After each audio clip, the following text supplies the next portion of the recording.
Kingdom women must have the heart of motherhood.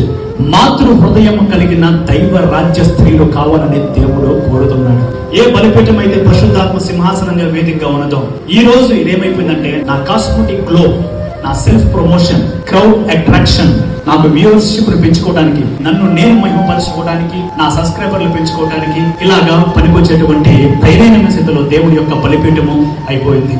కానీ దేవుడి యొక్క బలిపీఠముకి కనుక నోరుంటే ఇక్కడ నిలబడి మాట్లాడే ప్రస్తుత కాల కొంతమంది తమకు తాము హెచ్చించుకున్నటువంటి స్త్రీలతో ఈ బలిపీఠం ఏం మాట్లాడుతుంటే యెజబెల్ కన్నా దారుణంగా మాట్లాడుతుంది బలిపీఠం నోరుంటే కనుక.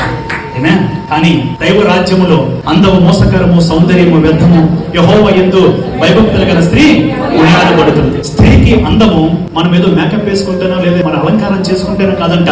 దేవుడికి ఎప్పుడైతే తను వినయ విధేయతను చూపిస్తుందో అదే ఆమె సౌందర్యం అంట. దేవుడికి హల్లెలూయా.